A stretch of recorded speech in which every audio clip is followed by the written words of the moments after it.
This prolific hacker for hire operation has targeted thousands of victims around the world. ZDNet's Danny Palmer has been following this story. Danny, can you start by giving us a brief overview about this financially motivated cybercrime group? Well, cybersecurity researchers from Trend Micro have detailed this cyber hacking operation, which has been in operation since 2015, it turns out, but they've been quite under the radar until recent years. And basically, it is, as you just said, it's a hacker for hire operation, which does this for money. You know, they will go after people, will tell them who to go after, and they will go after those people in order to compromise their phones, laptops, everything, in basically the intention of stealing information, which can be either sold or used for cyber espionage. And in total, there's been about 3,500 known victims of these attacks, and that's a lot. Bear in mind that's over the course of a few years. What's quite interesting about this cyber mercenary group is it seems that when they are carrying out a contract, they are heavily focused on it, perhaps only targeting sort of 10 or 12 targets at any one time, sort of with very much a hands-on, sort of making sure that they are the sole focus of these campaigns, some of which can last for over a year and can be really, really intrusive. And obviously, without victims actually knowing they're being followed in this way. But one of the cases detailed in the paper on this of these attacks by the group, which researchers have called Voidballer, it details how a CEO in Russia was the target of one of these campaigns for a year. Not only were they the target of these attacks, but also other high-ranking members of their business were targets of this attacks, and also members of their family were targets of this attack for a year. So it just goes to show that these are extensive campaigns, which are, in many cases, targeting individuals. I mean, that's a business person that was involved, but in many cases, there are journalists which have been targeted, politicians. There's even one of the targets was a former head of intelligence for an unspecified European country.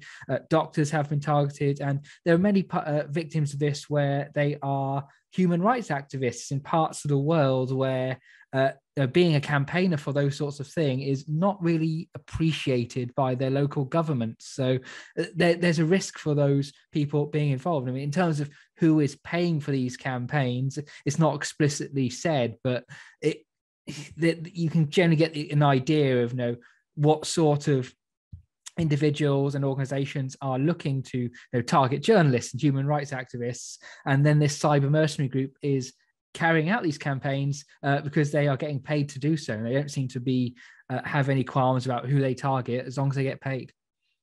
So how are these hackers tricking individuals into giving away their information? Is it a ransomware attack? Is it a phishing target?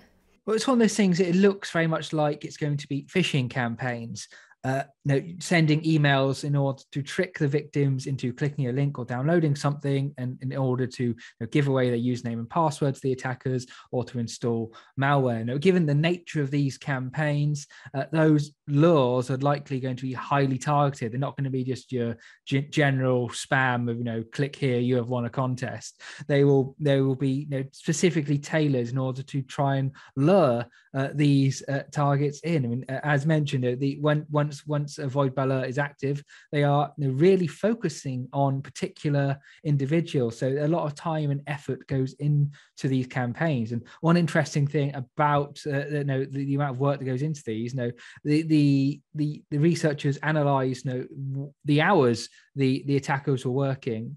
And they found that they were working long days. I mean, in many cases, they could be working 12-hour days, including long days at weekends as well. I mean, they're obviously doing this because they're getting paid for it, and they're not doing it for any good reason. But it just seems to show that these cyber mercenaries don't take time off. They're incredibly persistent, incredibly prolific, and they're there for, it seems, anyone who wants to hire them. I mean, cyber mercenaries are a factor in one of the many types of threats that are out there in the cyber world. And we all know about cyber criminals who are deploying things like ransomware for their own monetary gain. We know that there are various state-backed hacking groups which are conducting things like cyber espionage.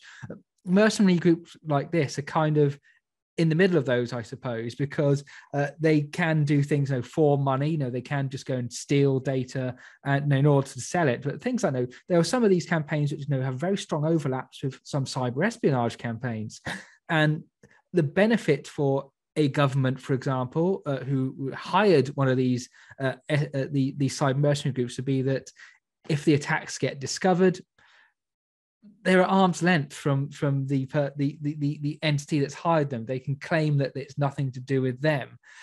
So it's just another one of the factors in the many threats out there in the cyber world. I mean, in many cases, a lot of the targets are high-profile individuals or people who are campaigning for certain things in certain countries. Although there was one interesting case within this where it seems that many IVF doctors were targeted in these attacks. It's speculated that that's probably because there's just a lot of data involved in those in those particular sectors. There's also likely a lot of money involved as well, and it just goes to show that if there's data out there, there's attackers that will be after it. I mean, I should point out that these are a very sophisticated attackers. I mean, it's highly unlikely that anyone out there is going to be hiring these to attack, just your neighbor down the street or something like that. But there is the potential threat if you do work in certain sectors and certain industries that they're out there. And it seems that it doesn't matter where you are in the world to them, they can come after you. There's been cases registered of people falling victim in the US, people in Europe, people in Russia, even, which it just goes to show that in many cases, if someone wants to come after you and someone is willing to pay these people to do it, they will focus on it, and as long as that payment is there. So I always like to wrap these videos up by giving viewers some quick tips to try and help them on their cybersecurity front. What can individuals do right now to improve their online security? Well, not to be total pessimist on this, but with the nature of these groups, if they are trying to target someone, they are going to be very persistent and try to find whatever means necessary they can. Though there are the basic things you can do to help improve your cyber security, and use things like multi-factor authentication, so that even if they do take your username and password, they can't use it automatically. I mean, if you are in one of these for example, if you're a government minister and they are targeting you, using something like an actual hardware key as the two-factor authentication would be a very useful idea, because that's not something they can get hold of. In order to breach that, they need to physically have that in their hands. And if they are on the other side of the world, they can't do that. So it's many of the things we talk about a lot, that how just being reasonably safe online and doing things like paying attention to what you're being sent in emails, and questioning things that you're being sent. I mean, a lot of these phishing campaigns which try to sneak by into the people in boxes, well, do use things like a matter of urgency or something that says that, oh, look, this is super important, click here to download this. So there's a lot of things that can be done which online, which you might personally might not be affected by a group like this ever, but it's just the general cyber hygiene ideas which can keep you safe from all kinds of cyber attacks which are out there. All right, Danny, thank you so much for this. As always, be sure to stick with ZDNet for all things cybersecurity. Thank you for watching.